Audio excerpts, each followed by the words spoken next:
Third semester के जब paper दिए तो उसमें 600 में से 450 नंबर हासिल किए, लेकिन जितना पेपर वाले ने पूछा है उतना ही लिखकर। तो ऐसी कोई भी बात नहीं है कि जी ज़्यादा लिखने वालों के ज़्यादा नंबर आते, जितना पूछा है उतना जवाब लिखने से आपके ज़्यादा नंबर आते हैं। यानी 20 नंबर के सवाल के लिए कम से कम 8, 9 या 10 हेडिंग होना ज़रूरी है, लेकिन जामे हो जो पेपर वाले ने पूछा उसके मुतल्लिक ही लिखा हो, उससे इजाफी कभी भी नहीं लिखना। प्यारे दोस्तों, उम्मीद करता हूं कि आप सब खैरियत से होंगे। आज की इस वीडियो में मैं आपको ख्वाजा मीर दर्द के सवालात के मुतल्लिक बताऊंगा कि ख्वाजा मीर दर्द के मुतल्लिक अगर पेपर में पंजाब यूनिवर्सिटी, सरगोदा यूनिवर्सिटी या मुल्तान की जो यूनिवर्सिटी है, कोई भी यानी यूनिवर्सिटी है, उसमें ये सवाल आ जाए तो इसको आपने किस तरह हल करना है और इसका फार्मूला क्या हल करने का। सबसे पहले हम हेडिंगों के मुतल्लिक जानेंगे। ख्वाजा मीर दर्द है, उसका थोड़ा सा इंट्रो बता देना है, क्योंकि ये सूफ़ी शायर, तो ज़ाहिरी बात है जो भी सूफ़ी बंदा होगा उसके शायरी में तसव्वुफ़ का जिक्र होगा और उसके अलावा तसव्वुर इश्क का जिक्र होगा, तसव्वुर इलाह का जिक्र होगा, खुशी और गमी का इम्तजाज होगा, तशबीह इस्तारात का इस्तेमाल होगा, सादगी सफाई होगी, ज़रबुल मिसाल होगी, अज़मत इंसानी का एहसास होगा। अरे कहना क्या चाहते हो? तो सबसे पहले आपने ख्वाजा मीर दर्द हेडिंग दी, फिर आपने तमाम हेडिंगों को एक दफ़ा राइट कर लेना है प्रैक्टिस के लिए घर पर। पहले तसव्वुफ़ का बताना है। तसव्वुफ़ में क्या है कि तसव्वुफ़ के अंदर जो ख्वाजा मीर दर्द हैं उनके मतलब लिखना है कि यानी जो इस्लाम फैला है ना, ये बुजुर्गान दीन की वजह से फैला है, तो इसमें हम तसव्वुफ़ का जिक्र करेंगे। फिर ख्वाजा मीर दर्द की शायरी में तसव्वुफ़ का रंग है, तो इसमें हम बात करेंगे जिस तरह इकबाल का शेर है कि मिटा दे अपनी हस्ती को अगर कुछ मर्तबा चाहे कि दाना खाक में मिलकर गुले गुलजार होता है। यानी ख्वाजा मीर दर्द भी एक सूफ़ी शायर है और सूफ़ी के दिल में कायनात के बारे में मुख्तलिफ सवालात जन्म लेते हैं। ख्वाजा मीर दर्द की शायरी में जुस्तजू और तलाश का अंसर पाया जाता है। ये आ जाएगा तसव्वुफ़ के रंग में। फिर तसव्वुर इलाह है। तसव्वुर इलाह में क्या है कि ख्वाजा मीर दर्द कहते हैं कि अल्लाह पाक की हाकमियत है और उसको हय्यू कय्यूम होने की सिफ़त को तस्लीम किया जाता है। ये तसव्वुर इलाह है। फिर तसव्वुर इश्क आ जाता है। तसव्वुर इश्क में आपने बयान करना है कि इनका इश्क कैसा था और इश्क मिजाजी और इश्क हकीकी का जिक्र कर देना। फिर दर्दो असर और सोजो गदास, इसमें क्या जी जो मीर तकी मीर की शायरी पाई जाती है ना, वो ख्वाजा मीर दर्द की शायरी में नहीं पाई जाती। इसकी वजह यह है कि मीर तकी मीर ने हर सुबह गम में शाम की, और इसके बाद ख्वाजा जो मीर दर्द के कलाम में सोजो गदास और दर्द का असर देखा जाता है। जिस तरह एक शेर है, जिंदगी है या कोई तूफान है, हम तो इस जीने के हाथों मर चले। अगली हेडिंग आपने देनी है 6 हेडिंग, खुशी और गमी का इम्तजाज। खुशी और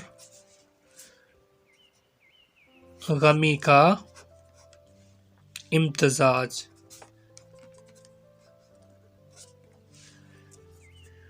यानी जब हम इनकी शायरी पढ़ते हैं तो ये दोनों जज्बे पाए जाते हैं, खुशी भी पाई जाती है और गमी का भी एहसास हमें मिलता है, क्योंकि इंसान की ज़िंदगी खुशी व गमी का मजमू है।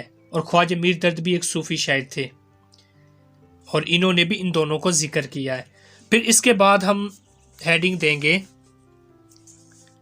हेडिंग होगी नंबर 7। ये सब आपने घर पर प्रैक्टिस करनी है और जो हमारी नेक्स्ट वीडियो होगी इंशाल्लाह उसमें हम इस सवाल को पूरी डिटेल से करेंगे। तशबीहात व इस्तारात। अगली हेडिंग आ गई ये इस्तारात के मुतल्लिक, यानी ख्वाजा मीर दर्द की शायरी में तशबीह और इस्तारात पाए जाते हैं। फिर नंबर 8वां पॉइंट है सादगी और सफाई। सादगी और सफाई यानी ख्वाजा मीर दर्द के कलाम में जो सादगी व सफाई है वो अपने आप में एक मिसाल है। फिर इसके बाद नंबर 9 ए रहा नहीं जाता, तड़प ही ऐसी है ना। नहीं नहीं, सुके सुके सुके। यानी 20 नंबर के सवाल के लिए कम से कम 8, 9 या 10 हेडिंग होना ज़रूरी है, लेकिन जामे हो जो पेपर वाले ने पूछा उसके मुतल्लिक ही लिखा हो, उससे इजाफी कभी भी नहीं लिखना। और ये चीज़ के शीटें ज़्यादा भरने से ज़्यादा नंबर मिलते हैं, ये ज़रा सर गलत बात है, ऐसा कुछ नहीं है। मैंने भी 3rd सेमेस्टर के जब पेपर दिए तो उसमें 600 में से 450 नंबर हासिल किए, लेकिन जितना पेपर वाले ने पूछा है उतना ही लिखकर। तो ऐसी कोई भी बात नहीं है कि जी ज़्यादा लिखने वालों के ज़्यादा नंबर आते, जितना पूछा है उतना जवाब लिखने से आपके ज़्यादा नंबर आते हैं। आगे 9 पर है ज़रबुल मिसाल।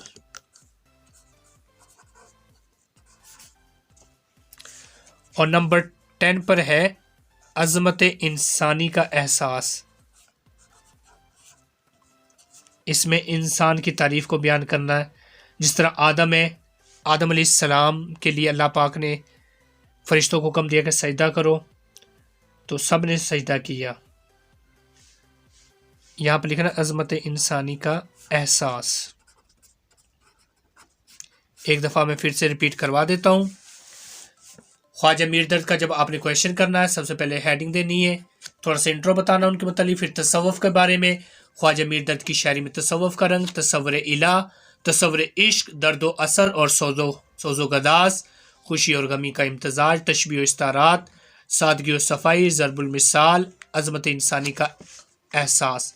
और लास्ट में आपने लिख देना है अलगर्ज।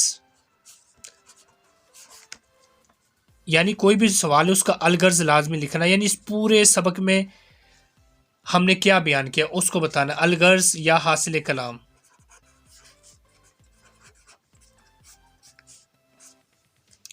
या अल मुख्तसर भी आप कर सकते हैं, जो आपको परफेक्ट लगे वो आप ऐड कर सकते हैं। तो प्यारे दोस्तों, उम्मीद करता हूं कि आज की ये वीडियो आपको पसंद आई होगी। अगर आप चैनल पर नए हैं तो चैनल को सब्सक्राइब ज़रूर करें ताकि मेरी हर नई वीडियो आपको बआसानी मिल सके। अपना बहुत सारा ख्याल रखना, दुआओं में याद रखना। अल्लाह हाफिज़।